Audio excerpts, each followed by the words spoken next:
Hello friends, हम लोग आज 5 चैप्टर पढ़ेंगे जो हम लोगों ने इकोनॉमिक्स की सीरीज स्टार्ट करी है ना 11वीं क्लास की यूपीएससी के लिए। एनसीईआरटी की बहुत मतलब मददगार होती है प्रिपरेशन में, बहुत अच्छी बुक है। तो हम हमारे साथ आप भी पढ़िए। और ये 5 चैप्टर चल रहा है। अगर आपको 4 चैप्टर इसके प्रीवियस चैप्टर को पढ़ना है तो आप हमारे प्लेलिस्ट में जाइए और इकोनॉमिक्स एनसीईआरटी करके प्लेलिस्ट बना हुआ है, आप उसे देख सकते हैं। और आपको अगर ज़्यादा लंबा वीडियो लग रहा है तो ऐसा कीजिए, आप मतलब थोड़ा सा स्पीड बढ़ा लीजिए और आप देख सकते हैं।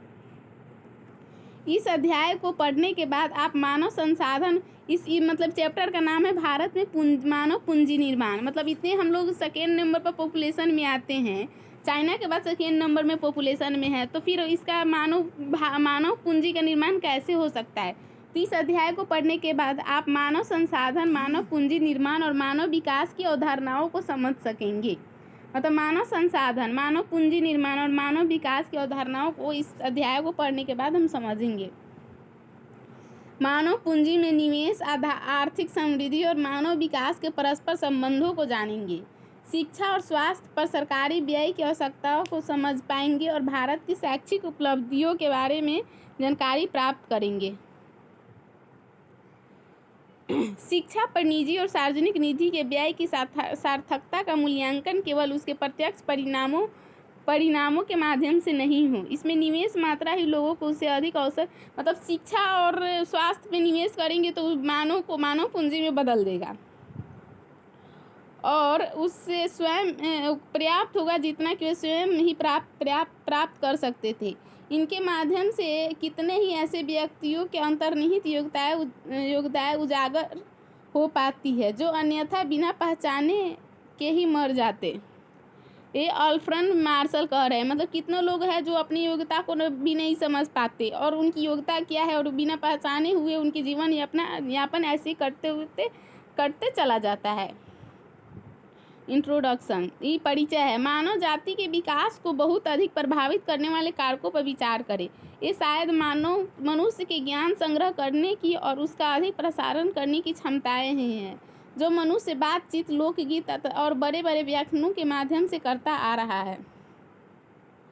मनुष्य ने यह शीघ्र जान लिया कि हमें कार्यों को कुशलतापूर्वक करने के लिए अच्छे प्रशिक्षण, मतलब लोग ने अब जान लिया है, अगर हमें कुशलतापूर्वक काम करना है तो हमें कौशल और शिक्षा, स्वास्थ्य सबकी ज़रूरत होगी, तभी एक मनुष्य अच्छे से कार्य करेगा, देश के लिए योगदान देगा, समाज के लिए योगदान देगा और अपने लिए योगदान देगा। प्रशिक्षण और कौशल की आवश्यकता है। हम जानते हैं कि किसी शिक्षित व्यक्ति के श्रम कौशल अशिक्षित व्यक्ति से अधिक होते हैं। जो शिक्षित व्यक्ति का श्रम कौशल होता है वह अशिक्षित व्यक्ति के श्रम कौशल से अधिक होता है। इसी कारण से पहला दूसरे की अपेक्षा अधिक आय का सृजन करता है। जो शिक्षित व्यक्ति होता है वो पहले की तुलना में आय सृजन अधिक करता है। जो शिक्षित होगा इसलिए बात है इसे वो आय सृजन अधिक करेगा। स्वास्थ्य, निवेश, हर चीज़ में उनका योगदान अच्छा ही होगा और आर्थिक समृद्धि में उसका योगदान क्रमशः अधिक होता है। शिक्षा पाने का प्रयास केवल उपार्जन क्षमता बढ़ाने के लिए नहीं किया जाता। मतलब शिक्षा हम पा लिए तो इसका सिर्फ ये मतलब नहीं होता है कि हम उससे उपार्जन नहीं बढ़ रहा है, बल्कि उसका और भी लाभ होता है। शिक्षा से लोगों को सामाजिक स्थिति गौरव प्रदान करती है। यह किसी व्यक्ति को अपने जीवन को बेहतर बनाने, विकल्पों को चयन कर पाने के लिए योग्य बनाता है। जब शिक्षा होगा तो व्यक्ति को बेहतर विकल्प चुनने का मौका देगा, समझ प्रदान करता है और नव परिवर्तनों को बढ़ावा देता है। शिक्षित श्रम शक्ति की उपलब्धता नई प्रौद्योगिकी को अपनाने में भी सहायक होती है। देश शिक्षा के अवसरों के विस्तार की आवश्यकता पर बल देते हैं क्योंकि यह विकास प्रक्रिया को तेज करती है। मानव पूंजी क्या है, मतलब अब देखते हैं मानव पूंजी आखिर है क्या। हम लोग पहले देखे मानव शिक्षा, स्वास्थ्य पर व्यक्ति की सिर्फ उपार्जन क्षमता ही नहीं बढ़ाता, वो देश के लिए, समाज के लिए, अपने लिए, हर चीज़ में वो अपना योगदान देता है। जिस प्रकार एक देश में अपने भूमि जैसे भौतिक संसाधनों को कारखाने जैसे भौतिक पूंजी में परिवर्तित कर देता है, मतलब देश के जो भूमि है उसको संसाधन के रूप में कारखानों जैसे भौतिक पूंजी में हम लोग विकसित कर सकते हैं। उसी तरह मानव को भी अगर शिक्षा और स्वास्थ्य में निवेश करेंगे तो वो भी मानव संसाधन बन पाएगा, जैसे नर्स, अध्यापक, डॉक्टर, अभियंता, इंजीनियर, ऐसे लोग जो मानव पूंजी में परिवर्तित कर सकता है। समाज को सबसे पहले पर्याप्त मात्रा में मानव पूंजी की ज़रूरत है, जो ऐसे योग्य व्यक्तियों के रूप में अधिक होती है जो पहले स्वयं प्रशिक्षित हो चुके हो और प्रोफेसरों आदि के रूप में कार्य करने योग्य हो। दूसरे शब्दों में हमें अन्य मानव पूंजी जैसे नर्स, किसान, अध्यापक, डॉक्टर, इंजीनियर आदि को तैयार करने के लिए शिक्षकों, प्रशिक्षकों के रूप में बेहतर मानव पूंजी की आवश्यकता होती है। और इसका अर्थ है कि हमें मानव संसाधनों को मानव पूंजी के रूप में परिवर्तित करने के लिए मानव पूंजी निवेश करने की भी आवश्यकता है। मतलब हम मानव को मानव पूंजी के रूप में कैसे परिवर्तित कर सकते हैं? तो हम किसी चीज़ में व्यापार भी करते हैं तो व्यापार से लाभ कमाना है तो पहले उसमें निवेश किया जाता है ना, तो निवेश कीजिएगा तभी लाभ मतलब कुछ मिलेगा। तो इसी तरह मानव को मानव पूंजी में बदलना है तो उसमें निवेश करना होगा, शिक्षा, स्वास्थ्य, हर चीज़ में उसको निवेश करना होगा तभी उसका प्रतिफल मिलेगा। आप जैसे अभी पढ़ रहे हैं तो अभी आपके माता पिता आप में निवेश कर रहे हैं और बाद में आपसे वो प्रतिफल मिलेगा। ऐसे ही मानव पूंजी का निवेश होता है। आइए इन प्रश्नों के माध्यम से मानव पूंजी के अर्थ को कुछ अधिक स्पष्ट रूप से जानने का प्रयास करें। मानव पूंजी के स्रोत क्या है? क्या किसी देश की आर्थिक समृद्धि वहाँ की मानव पूंजी में कोई संबंध होता है? क्या मानव पूंजी के निर्माण का संबंध मनुष्य के सर्वांगीण विकास से है, जिसे आमतौर पर मानव विकास के रूप में जाना जाता है? मतलब क्या है स्रोत? उसकी सिर्फ आर्थिक समृद्धि से उसका मापन करते हैं या कुछ और है? और उसका कैसे मतलब सर्वांगीण विकास कैसे होता है? इस प्रकार स्वास्थ्य पर व्यय मानव पूंजी के निर्माण का एक महत्वपूर्ण स्रोत है। प्रतिषेधी आयु विज्ञान, टीकाकरण, चिकित्सीय आयु विज्ञान, बीमारियों के क्रम में उसकी चिकित्सा तथा सामाजिक आयु विज्ञान, चिकित्सा संबंधी साक्षरता का ज्ञान का प्रसार और इनके साथ साथ स्वच्छ पेयजल का उपलब्धता होना आवश्यक होता है। स्वास्थ्य, शिक्षा, टीकाकरण मतलब हर चीज़ से व्यक्ति को स्वास्थ्य की उपलब्धता किया जाए। और स्वास्थ्य पर किया गया व्यय स्वस्थ श्रम बल की पूर्ति को प्रत्यक्ष रूप से बढ़ाता है। कोई बीमार व्यक्ति कोई स्वस्थ व्यक्ति में अंतर होता है ना। स्वस्थ व्यक्ति की उत्पादकता क्षमता अधिक होगा, वह अधिक काम करेगा, उनकी मानसिक स्थिति अच्छी होगी, और जो अस्वस्थ होगा उनकी दयनीय होगी। तो इसी तरह स्वास्थ्य पर हमें ध्यान देना है। फर्में अपने कर्मचारियों के कार्य कौशल पर मतलब जो है ना, डॉक्टर उनको प्रशिक्षण देती है, ट्रेनिंग देती है, और इसके कई तरीके हो सकते हैं। फर्म के अपने कार्य स्थान पर ही पहले के काम को जानने वाले कुशलकर्मी कर्मचारियों को काम सिखा सकते हैं।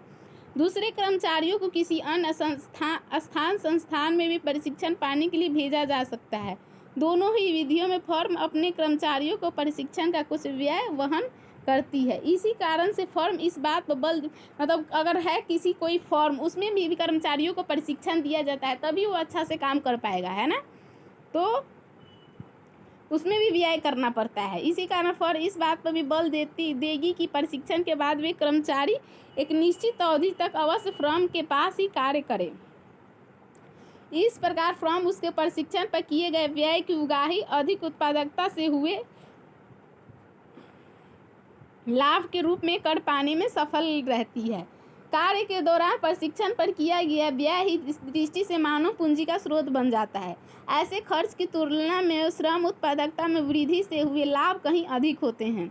व्यक्ति अपने मूल स्थान से आय से अधिक आय वाले रोजगार मतलब कोई भी व्यक्ति अपने प्रवास क्यों करता है? तो रोजगार की तलाश में अच्छे जीवन यापन व्यतीत करने के लिए लोगों को मजबूर कर देती है वहाँ की स्थितियाँ प्रवास करने के लिए। लेकिन कौन चाहता है अपने घर से बाहर रहने के लिए? लेकिन ऐसी स्थितियाँ ही आ जाती है जो मनुष्य को प्रवास करने के लिए बेवश कर देती है। तो लोग अधिक अच्छे रोजगार की तलाश में प्रवास करते हैं।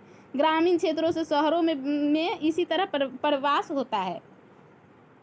गांव में बेरोजगारी कारण ही होता है ये प्रवास होता है।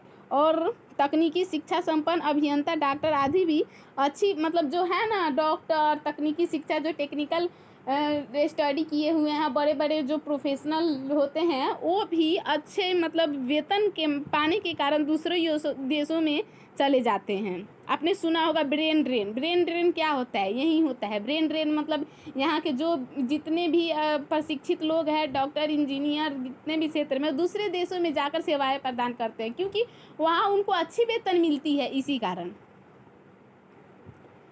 पड़ोसियों के दोनों ही स्थिति में परिवहन का लागत और उच्चतर निर्वाह लागत के साथ एक अनजाने सामाजिक सांस्कृतिक परिवेश में रहने की मानसिक लागतें भी प्रवासी श्रमिक को सहन करनी पड़ती है।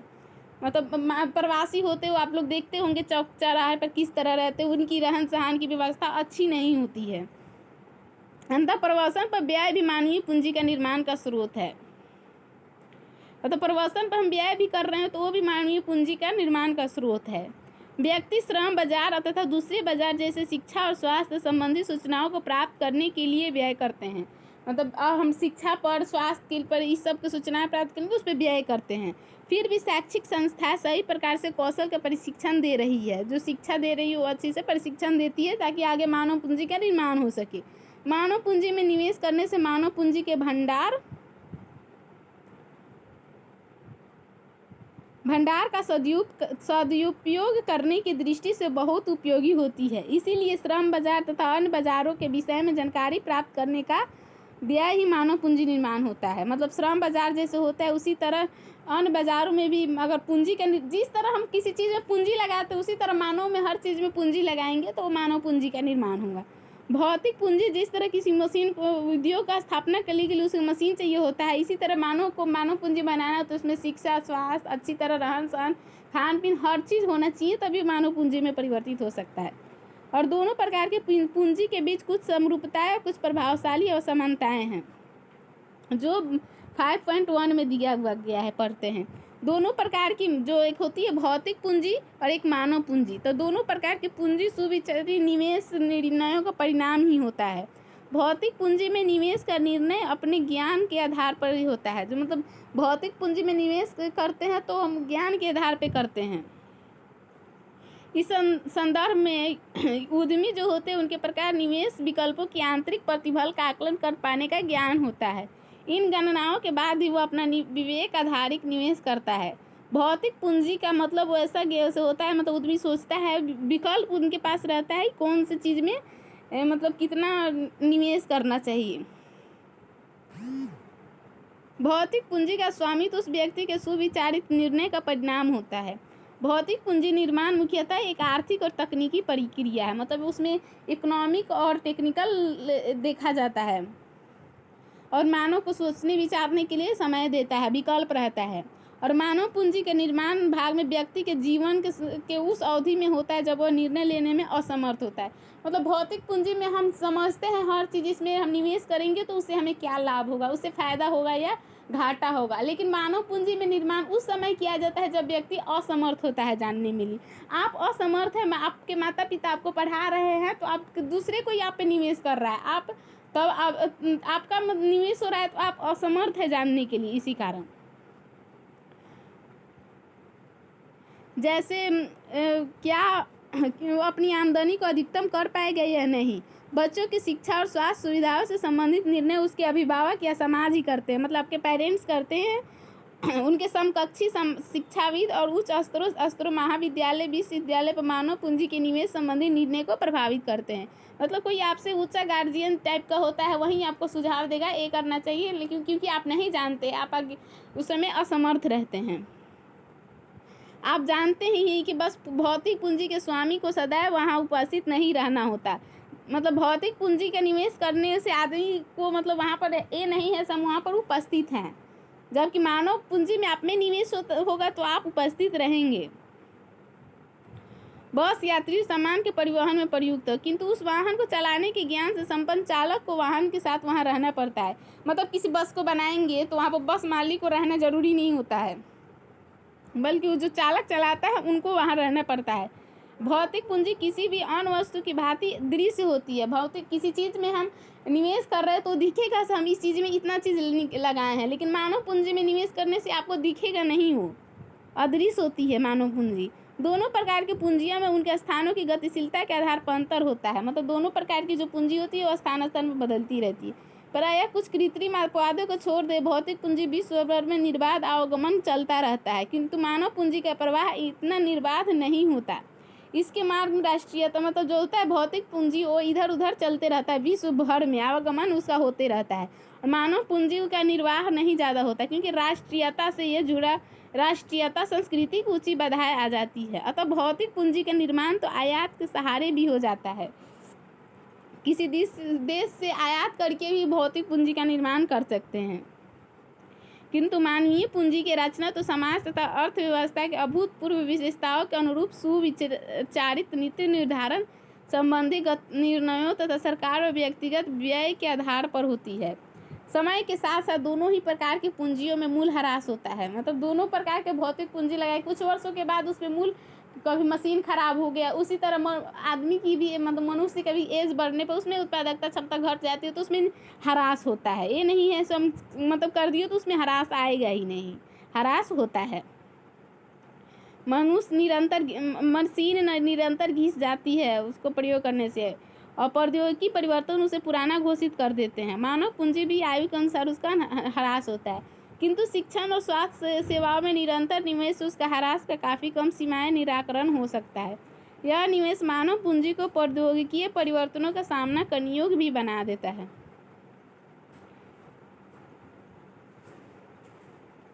किंतु भौतिक पूंजी में किसी भी प्रकार के प्रौद्योगिकीय परिवर्तन का सामना करने में क्षमता नहीं आ पाती। मानव पूंजी द्वारा सृजित हित लाभ के प्रवाह का स्वरूप भी भौतिक पूंजी से अलग होता है। मानव पूंजी और भौतिक पूंजी दोनों का हित अलग अलग होता है।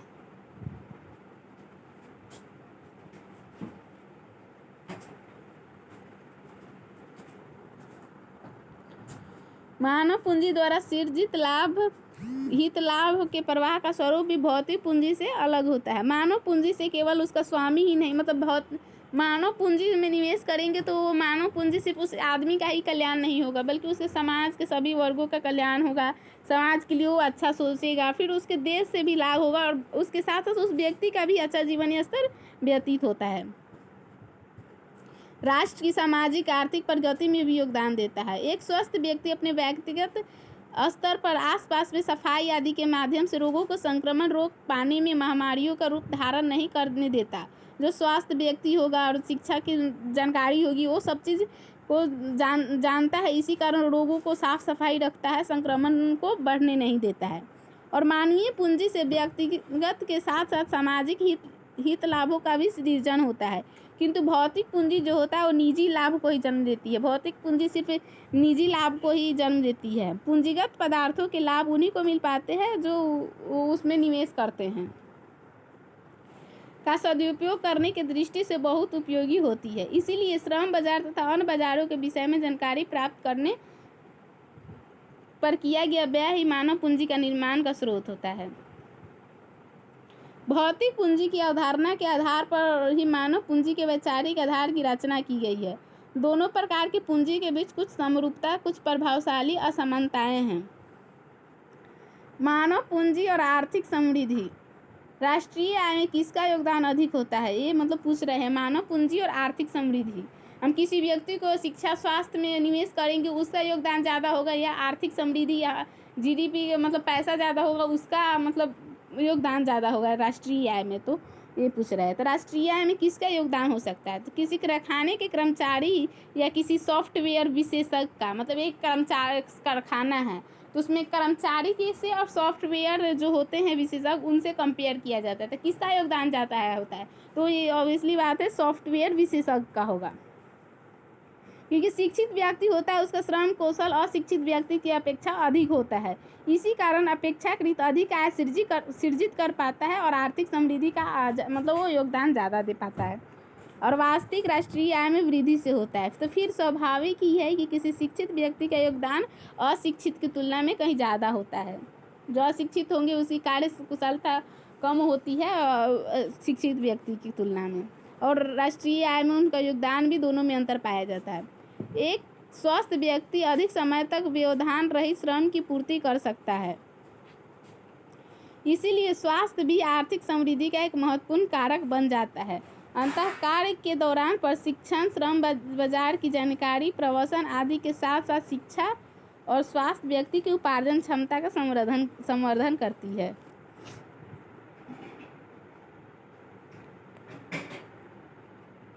मतलब मानव पूंजी का निर्माण करना है तो प्रशिक्षण, प्रवसन, स्वास्थ्य, शिक्षा सब में निवेश करना होगा। और मानव की समृद्धि उत्पादकता या मानव पूंजी न केवल श्रम की उत्पादकता को बढ़ाती है बल्कि यह साथ ही साथ परिवर्तन को भी प्रोत्साहित कर मतलब जो मानव पूंजी का निर्माण होगा उसमें श्रम की उत्पादकता तो बढ़ेगी ही और उससे नया नया खोज होगी, नए नए इनोवेशन होंगे, नए प्रौद्योगिकी का भी विकास होगा। शिक्षा समाज में परिवर्तनों और वैज्ञानिक प्रगति को समझ पाने की क्षमता प्रदान करती है,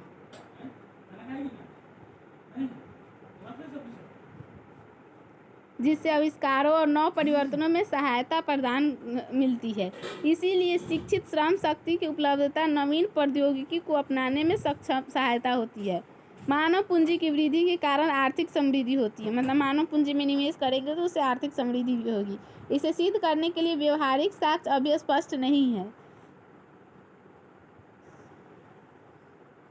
इसका कारण मापन की समस्याएं अभी आ सकती है, उसका भी कोई स्पष्ट साक्ष्य नहीं है। उदाहरण के लिए स्कूली वर्षों की गणना, शिक्षा शिक्षार्थी अनुपात और नामांकन दर आदि के आधार पर शिक्षा का मापन उनकी गुणवत्ता को आर्थिक रूप से व्यक्त नहीं कर पाता। इसी प्रकार स्वास्थ्य सेवाओं पर मौद्रिक व्यय, जीवन प्रत्याशा या मृत्यु दरों आदि से देश में जनसंख्या के वास्तविक स्वास्थ्य स्तर का भी सही ज्ञान नहीं होता।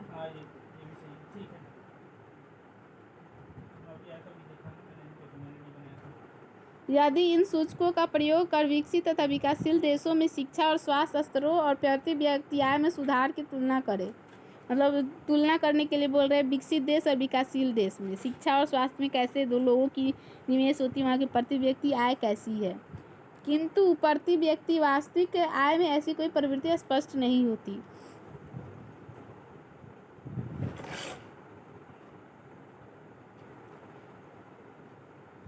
दूसरे शब्दों में विकासशील देशों में मानव पूंजी की समृद्धि तो बहुत तेजी से, मतलब विकासशील देशों में मानव पूंजी का बढ़ रही है, किंतु उनकी प्रति व्यक्ति जो आय होता है वो उतनी तीव्र नहीं है। मानव पूंजी तो वो बढ़ रही है लेकिन आय कम है। उनका यह मानना तर्क संगत है कि मानव पूंजी और आर्थिक समृद्धि परस्पर एक दूसरे के प्रभावित करते हैं। अर्थात एक ओर जहाँ प्रभावित उच्च आय और उच्च स्तर पर मानव पूंजी के सृजन का कारण बन सकती है, तो दूसरी तरफ उच्च स्तर पर मानव पूंजी निर्माण से आय की समृद्धि में सहायता मिलती है।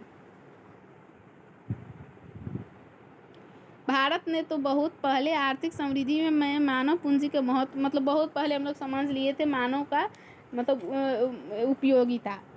तो इसी कारण पंचवर्षीय योजनाओं में कहा गया था, 7वीं जो पंचवर्षीय योजनाओं में कहा गया था, एक विशाल जनसंख्या वाले देश के रूप में मानव संसाधनों मानव पूंजी का विकास को आर्थिक विकास से युक्ति में बहुत महत्वपूर्ण स्थान देना होगा। उचित प्रशिक्षण संस्थाएं स्थापित करना होगा, शिक्षा, स्वास्थ्य, हर रहन सहन की व्यवस्था, स्वच्छ पेयजल, हर चीज़ उसको उपलब्ध करानी होगी जो और उसके कारण वो आर्थिक समृद्धि को बढ़ाने, परिसंपत्ति बढ़ाने में मदद देगी।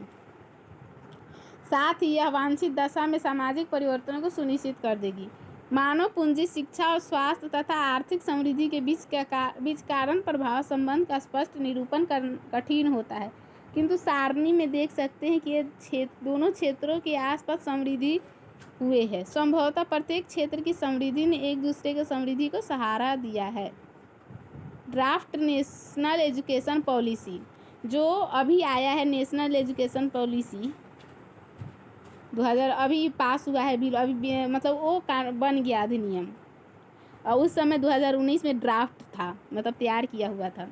ड्राफ्ट नेशनल एजुकेशन पॉलिसी 2019 में कहा गया है कि भारत 2030-32 तक संयुक्त राज्य अमेरिका और चीन के साथ तीसरी बड़ी अर्थव्यवस्था के रूप में अपनी जगह बनाने का इरादा रखता है। मतलब हम लोग विश्व की तीसरी बड़ी अर्थव्यवस्था बनने के लिए इरादा रखते हैं। तो जो ड्राफ्ट नेशनल पॉलिसी है उसके कारण हम लोग बन पाएंगे, ऐसा उम्मीद रखा गया है। भारत अब 6ठी सबसे बड़ी अर्थव्यवस्था है, अभी हम लोग 6ठे स्थान पर है। हम 5-7 वर्षों में 5 ट्रिलियन तक पहुंच जाएंगे। हमारा लक्ष्य है जो रखा गया वो 5 ट्रिलियन का रखा गया है, जो कि भारत को विश्व स्तर पर 4थे और 5वें स्थान तक ले जाएगा। अभी तक हमने भारत को विश्व की तीसरी बड़ी अर्थव्यवस्था के रूप में उसे निहितार्थ पर गौर नहीं किया। यह एक बदले परिवेश को पूर्णतः नया अनुभव होगा। इस प्रकार से ऐसे पारिस्थितिक तंत्र हम सभी को विभिन्न दशाओं में सोचने के लिए प्रेरित करते हैं, ताकि इन उद्देश्यों की पूर्ति की संभावनाओं का फैलाव समस्त देशों में हो सके। क्या हम अपने भारत देश को इस आत्मविश्वास के साथ अमेरिका और चीन के समक्ष विश्व की 3 बड़ी अर्थव्यवस्थाओं में पहुंचा सकते हैं? मतलब ऐसा हम लोग सोचते हैं तो वैसा हम पहुंच पाते हैं नहीं। ज्ञान आधारित अर्थव्यवस्था के रूप में भारत जो पिछले 2 दशक में सॉफ्टवेयर उद्योग होता है उसमें बहुत प्रगति की है और उत्साहजनक प्रगति हुई है। अब तो उद्यमी, नौकरशाह और राजनेता भी इस बारे में अपने विचार अभिव्यक्त कर रहे हैं कि सूचना जो होती है, सूचना प्रौद्योगिकी IT इंफॉर्मेशन टेक्नोलॉजी का उपयोग भारत में आपको ज्ञान आधारित अर्थव्यवस्था में परिवर्तित कर सकता है। मतलब उसका उपयोग करके यहाँ पर बहुत सारे ज्ञान आधारित अर्थव्यवस्था बन सकते हैं, अर्थतंत्र में परिवर्तित कर सकता है। कुछ ग्रामीणों द्वारा ईमेल के प्रयोग के उदाहरण से ऐसे व्यापक परिवर्तन के संकेत माना जाता है। इस प्रकार ई प्रशासन, ई गवर्नेंस अभी जो बहुत चर्चा में रहता है, ई प्रशासन के भविष्य के मार्ग के रूप में भी जाना जा रहा है। सूचना प्रौद्योगिकी के माध्यम से हम लोग मतलब आर्थिक विकास पर निर्भर स्तर को अच्छा कर सकते हैं। क्या आप सोचते हैं कि ग्रामीण क्षेत्रों में सूचना प्रौद्योगिकी पर आधारित सेवाएं मानव विकास, मतलब आपको सोचने के लिए कह रहे हैं कि गांव में ऐसा संभव हो सकता है सूचना प्रौद्योगिकी पर विकास? इस उद्देश्य की पूर्ति के लिए आवश्यक है कि मजबूत शिक्षा प्रणाली पर आधारित ज्ञानवर्धक समाज का गठन हो, जिसमें ज्ञान की मार्गों, प्रौद्योगिकी और समाज के काम करने के तरीकों में बदलाव के तत्वों का समावेश हो। इस नीति का दृष्टिकोण यह सुझाव देता है कि केवल मानव पूंजी का निर्माण ही भारत में अर्थव्यवस्था को मानव पूंजी का निर्माण करेंगे तो अर्थव्यवस्था में योगदान देगी। भारत में आगे चलकर मानव पूंजी निर्माण की इस अर्थव्यवस्था को आर्थिक समृद्धि के पथ पर ले जाएगा। अब देखते हैं मानव पूंजी और मानव विकास। ये दोनों मतलब शब्द जो है मिलते जुलते दिखेंगे, लेकिन इसमें स्पष्ट अंतर होता है। मानव पूंजी का अवधारणा ऐसा होता है, उसमें निवेश किया जाता है शिक्षा, स्वास्थ्य पर, श्रम की उत्पादकता बढ़ाने के लिए। और मानव विकास इस विचार पर आधारित होती है कि शिक्षा और स्वास्थ्य मानव कल्याण के अभिन्न अंग है, क्योंकि जब लोगों को पढ़ने लिखने तथा सुवृद्ध स्वस्थ जीवन यापन की क्षमता आती है, तभी वे ऐसे अन्य चयन करने में सक्षम हो पाते हैं जिन्हें वे महत्वपूर्ण मानते हैं। मतलब मानव पूंजी हुआ निवेश करते हैं किसी चीज़ में, उसको उत्पादकता बढ़ाने के लिए। मानव विकास हुआ उसको मतलब शिक्षा और स्वास्थ्य में कल्याण को व्यक्ति के कल्याण के लिए उपयोगी होता है। स्वस्थ जीवन यापन उनकी चयन और अवसर रोजगार के अवसर प्राप्त करने में उनकी महत्वपूर्ण सक्षम होते हैं।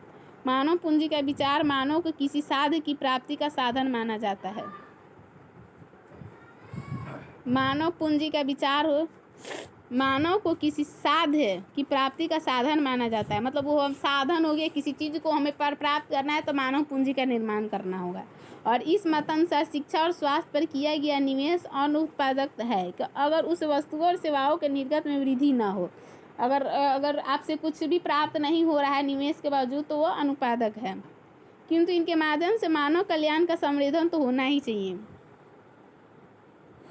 अतः श्रम की उत्पादकता में सुधार के पक्ष में अनदेखा करते हुए बुनियादी शिक्षा और बुनियादी स्वास्थ्य सुविधाओं का अलग अलग महत्व हो जाता है।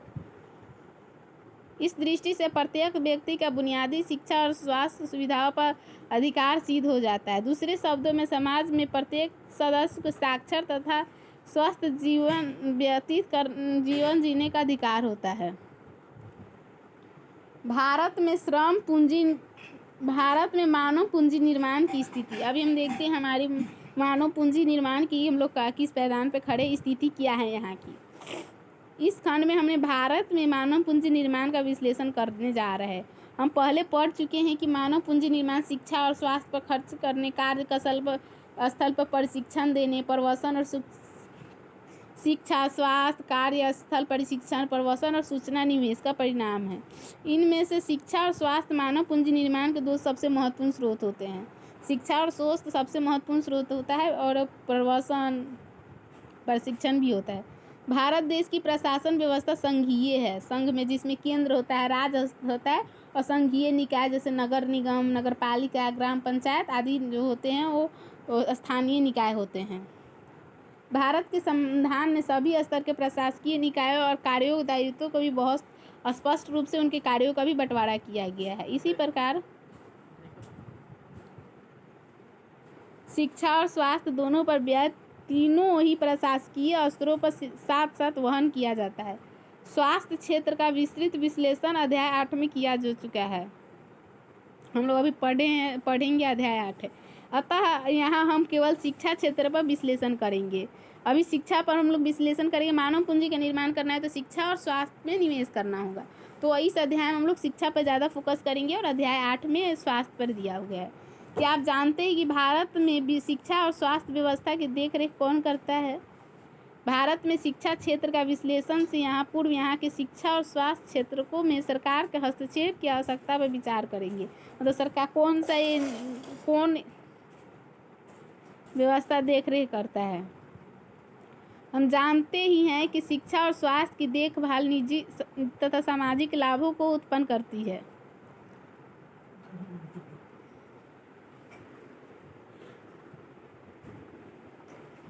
इस सेवाओं के बाजार में निजी और सार्वजनिक संस्थाओं का अस्तित्व होता है। मतलब उसमें शिक्षा और स्वास्थ्य में निजी व्यक्ति भी करते हैं और सार्वजनिक संस्थाओं का भी अस्तित्व होता है।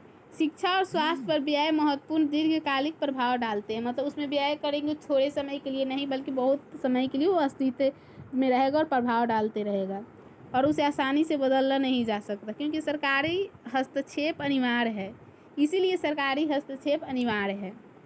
मान लीजिए जब किसी बच्चे को किसी स्कूल या फिर स्वास्थ्य देखभाल केंद्र में भर्ती करा दिया जाता है और वहाँ पर अगर आवश्यक सुविधाएं उपलब्ध नहीं होगी तो इसे बच्चों के किसी दूसरे स्थान में स्थानांतरित किया जाता, निर्णय लिया जाता है। पर्याप्त मात्रा में हानि हो चुकी होगी। यही नहीं, इन सेवाओं के व्यक्तिगत उपभोक्ताओं को सेवाओं की गुणवत्ता और लागतों में विषय में पूर्ण जानकारी नहीं होती। इन परिस्थितियों में शिक्षा और स्वास्थ्य सुविधाएं उपलब्ध करा रही संस्थाएं एकाधिकार प्राप्त कर लेती है और शोषण करने लगती है। मतलब कोई एक आदमी का योगदान नहीं होता, एकाधिकार शिक्षा पर स्वास्थ्य पर किसी एक का नहीं होता। इसमें बहुत सारे लोग जैसे सार्वजनिक और निजी दोनों व्यक्ति योगदान देते हैं। यहाँ सरकार की भूमिका का स्वरूप यह हो सकता है कि निजी सेवा प्रदाता जो देते हैं उनको उचित मानकों के अनुसार सेवाएं देने और उचित कीमत उगाह करने को बाध्य करे। मतलब जो निजी व्यक्ति स्वास्थ्य शिक्षा दे रहा है उन लोगों को सरकार उचित से मतलब कोई मानदंड फिक्स कर दे और उसको मानने के लिए बाध्य किया जाए। भारत में शिक्षा क्षेत्र के अंतर्गत संघ और राज्य स्तर पर शिक्षा मंत्रालय होते हैं। संघ स्तर पर अलग होते हैं, राज्य स्तर पर अलग होते हैं, और तथा राष्ट्रीय शैक्षिक अनुसंधान और प्रशिक्षण परिषद होते हैं। विश्वविद्यालय अनुदान आयोग और अखिल भारतीय तकनीकी शिक्षा परिषद आती है। स्वास्थ्य क्षेत्रकों के अंतर्गत भी संघ और राज्य स्तर पर अलग अलग होती है। स्वास्थ्य राष्ट्रीय चिकित्सा आयोग मंत्रालय और विभिन्न संस्थाओं के स्वास्थ्य विभाग तथा भारतीय चिकित्सा अनुसंधान परिषद आदि कार्य कर रही है। भारत जैसे विकासशील देश में जहाँ जनसंख्या का एक विशाल वर्ग गरीबी की रेखा के नीचे जीवन बिता रहा है, जहाँ लोग जो होता है बेसिक शिक्षा वो भी और व्यय नहीं कर पा रहे हैं। यही नहीं, अधिकांश जनसंख्या जो है वो स्वास्थ्य पर भी मतलब उनका स्वास्थ्य भी अच्छी तरह से देखभाल नहीं हो पाती, उच्च शिक्षा का भार वहन नहीं कर पाती। जब बुनियादी शिक्षा और स्वास्थ्य देखभाल सेवाओं को नागरिक का अधिकार माना जाता है तो यह अनिवार्य है कि सभी सुपात्र मतलब वो व्यक्ति बुनियादी शिक्षा और स्वास्थ्य और अधिकार हर व्यक्ति का अधिकार होना चाहिए, तो विशेष कर समाज सबको मिल सकती है। जैसे दलित वर्ग हो, सरकार ये सुविधाएं ये सरकार निःशुल्क प्रदान करती है। 100% साक्षरता और भारतीयों की औसत उपलब्धियों में प्राप्त वृद्धि के लिए केंद्र तथा राज्य दोनों सरकारें पिछले कई वर्षों से शिक्षा क्षेत्र में व्यय करती आ रही हैं। शिक्षा पर कुल व्यय को आर्थिक सार्थक रूप से समझने के लिए इस व्यय को 2 रुपये में व्यक्त करेंगे। कुल सरकारी व्यय में इसका प्रतिशत तथा सकल घरेलू उत्पाद में इसका प्रतिशत। अब देखेंगे सरकार कैसे व्यय करती है, तो उसका कुल सरकारी जो व्यय होता है उसमें कितना प्रतिशत शिक्षा में, स्वास्थ्य में सरकार व्यय करती है, और सकल घरेलू उत्पाद में इसका प्रतिशत देखेंगे। कुल सरकारी व्यय में शिक्षा पर व्यय का प्रतिशत सरकारी योजनाओं में शिक्षा के महत्व का सूचक है।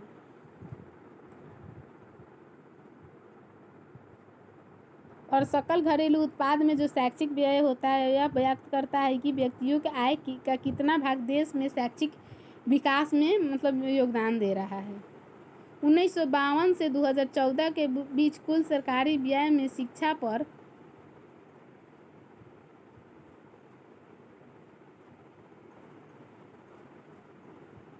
7.92 से प्रतिशत से बढ़कर 15.7% हो गया है। 1992 से 1914 में 7 से 15, 7.92 से 15.7% हो गया है।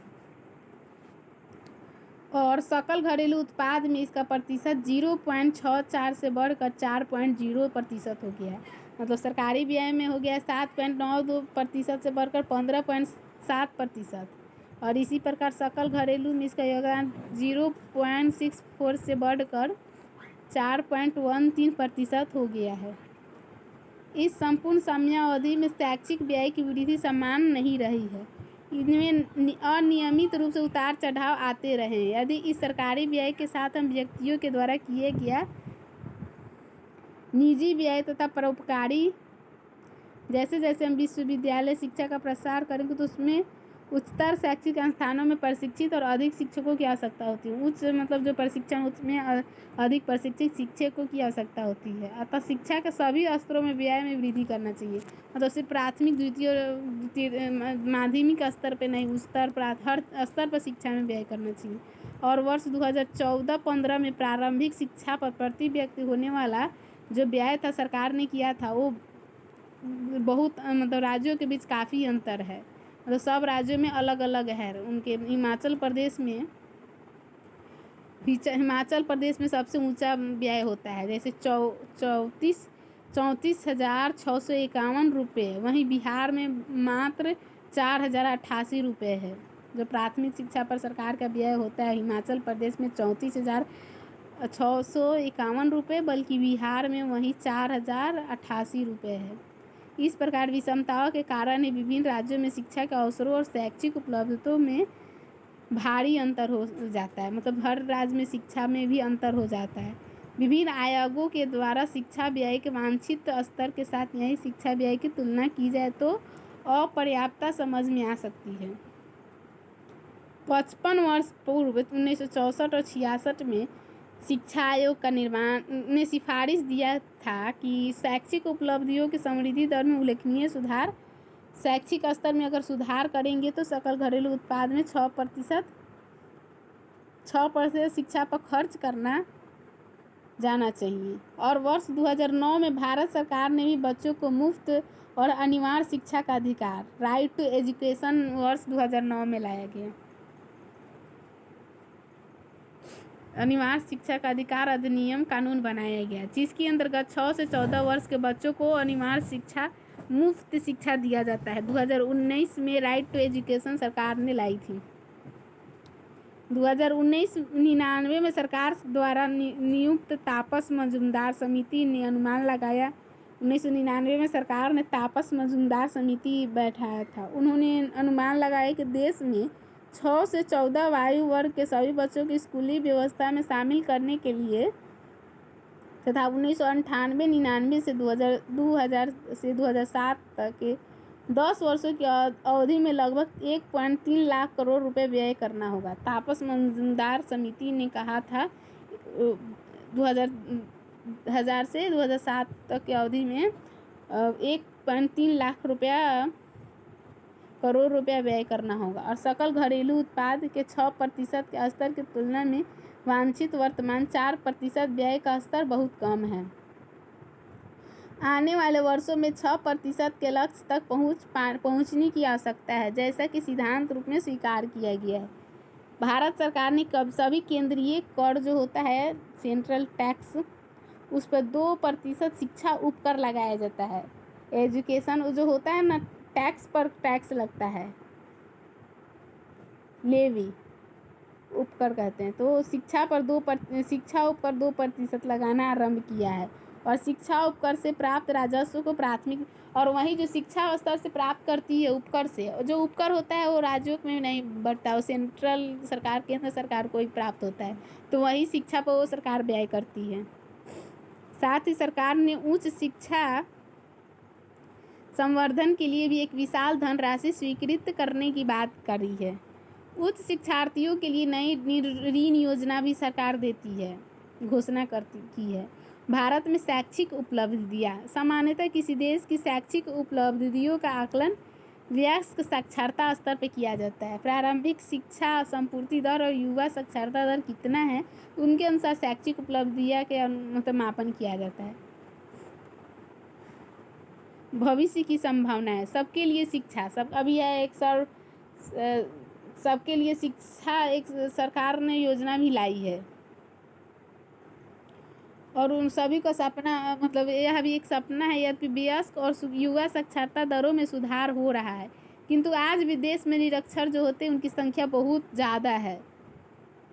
भारत के संविधान सभा ने 1950 में संविधान को पारित किया, तो उन्होंने नीति निर्देशक जो है DPSP, directive principle of state policy, उनमें भी सरकार को कहा, मतलब उसमें भी लिखा, मतलब किया गया है कि सरकार संविधान पारित होने से 10 साल के अंदर में 14 वर्ष की आयु तक बच्चों को निःशुल्क और अनिवार्य शिक्षा का प्रावधान करेगी। इस लक्ष्य को प्राप्त कर लेते तो अभी 100% साक्षरता दर हो गई होती। मतलब 1950 में DPSP में कहा गया था कि 6 से 14 वर्ष के बच्चों को 10 वर्ष के अंदर निःशुल्क शिक्षा प्रदान किया जाए। अगर वैसा हम लोग प्राप्त कर लेते तो आज मतलब सब कोई साक्षर होता, 100% लोग। लिंग समता में भी पहले से सुधार आया है। जब साक्षरता में पुरुष और महिलाओं के बीच अंतर कम हुआ है, अब लिंग समता में की दिशा में एक सकारात्मक विकास हुआ है। नारी शिक्षा को भी भारत में मतलब प्रोत्साहन दिया जाता है। और जैसे न शिक्षा नारी की आर्थिक, अगर नारी को शिक्षित करेंगे तो उसमें बहुत सारी मतलब एक लाभ नहीं है, बहुधा लाभ होती है। जैसे आर्थिक स्वतंत्रता, महिला सशक्तिकरण आता है और सामाजिक स्तर में उनका सुरक्षा, फिर सुधार, स्त्री शिक्षा, प्रजनन दर में कमी और स्त्रियों बच्चों का देखभाल, स्वास्थ्य में देखभाल करती है। अंततः साक्षरता स्तर सुधारने से अपने प्रयासों में स्थिरता नहीं आने देती है।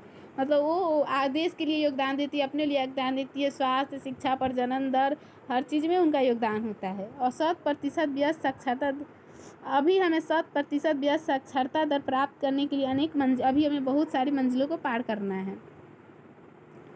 उच्च शिक्षा लेने वालों की कमी, हम लोग यहाँ देखा जाता है प्राय लड़कियों मतलब मैट्रिक करती है, उसके इंटर में जाती है, उसका शादी कर दिया जाता है, उच्च शिक्षा नहीं ले पाती है। तो उच्च शिक्षा अगर नहीं ले पाएगी तो उनका पिरामिड नीचा मतलब ज़्यादा होगा, पिरामिड नुकीला होगा, ऊपर कम होगा, तो उच्च स्तर की शिक्षा कम होती है।